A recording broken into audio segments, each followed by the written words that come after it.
की खोज के लिए सांसारिक जीवन त्याग दिया, तो उस समय उन्हें ध्यान के बारे में कुछ भी पता नहीं था। उन्हें ध्यान की विधियां किसने सिखाईं? प्रश्न। जब बुद्ध ने सत्य की खोज के लिए सांसारिक जीवन त्याग दिया, तो उस समय उन्हें ध्यान के बारे में कुछ भी पता नहीं था। उन्हें ध्यान की विधियां किसने सिखाईं? थेरवाद बौद्ध धर्म के अनुसार सिद्धार्थ गौतम ने अलार कलाम नामक एक गुरु से शिक्षा ग्रहण की। बाद में उन्हें एहसास हुआ कि अलार कलाम की विधियां उन्हें जागृति प्रदान नहीं कर पा रही हैं। इसलिए वे वहां से निकलकर उद्दक रामपुत्त नामक एक अन्य गुरु के पास गए और उनसे शिक्षा ग्रहण की। बाद में उन्हें एहसास हुआ कि उनकी विधियों से उन्हें जागृति प्राप्त नहीं हो पा रही है और उन्होंने घोर तप करना शुरू कर दिया। लेकिन फिर भी उन्हें ज्ञान की प्राप्ति नहीं हुई।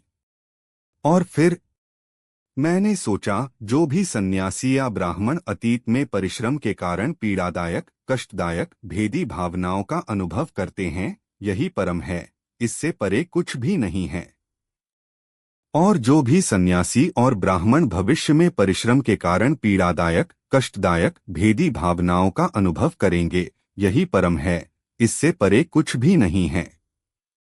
और जो भी सन्यासी और ब्राह्मण वर्तमान में परिश्रम के कारण पीड़ादायक, कष्टदायक, भेदी भावनाओं का अनुभव करते हैं, यही परम है, इससे परे कुछ भी नहीं है।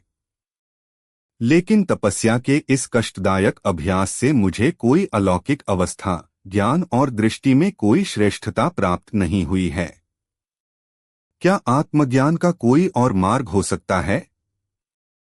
मुझे याद है कि जब मेरे पिता शाक्य व्यस्त थे और मैं गुलाब के वृक्ष की शीतल छाया में विषयभोगों से, अस्वास्थ्यकर अवस्थाओं से सर्वथा दूर बैठा था, तब मैंने प्रथम ज्ञान में प्रवेश किया और उसमें स्थित रहा, जो कि एकांत से उत्पन्न आनंद और आनंद के साथ अनुप्रयुक्त और सतत विचार से युक्त है।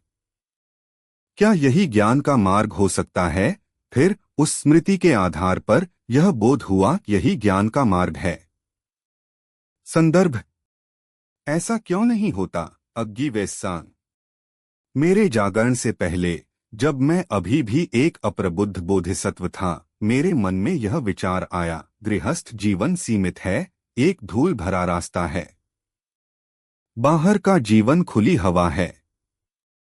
घर में रहते हुए पूरी तरह से परिपूर्ण, पूरी तरह से शुद्ध, एक चमकदार खोल के साथ पवित्र जीवन का अभ्यास करना आसान नहीं है।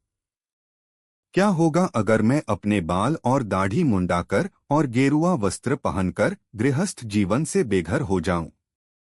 इसलिए बाद में, जब मैं अभी भी युवा था, काले बालों वाला था, जीवन के प्रथम चरण में युवावस्था के आशीर्वाद से संपन्न था, मैंने अपने बाल और दाढ़ी मुंडवा ली थी। हालांकि मेरे माता पिता कुछ और चाहते थे और उनके चेहरे पर आंसू थे, मैंने गेरुआ वस्त्र पहन लिया और गृहस्थ जीवन से बेघर हो गया।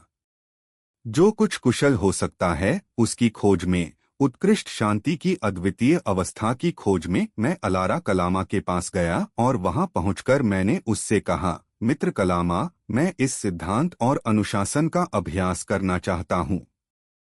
जब यह कहा गया तो उन्होंने मुझसे कहा, मेरे मित्र, तुम यहीं रह सकते हो। यह सिद्धांत ऐसा है कि एक बुद्धिमान व्यक्ति प्रत्यक्ष ज्ञान के माध्यम से स्वयं इसे अनुभव करके शीघ्र ही अपने गुरु के ज्ञान में प्रवेश कर सकता है और उसमें निवास कर सकता है। बहुत समय नहीं बीता था कि मैंने सिद्धांत को शीघ्रता से सीख लिया। जहां तक केवल होंठ,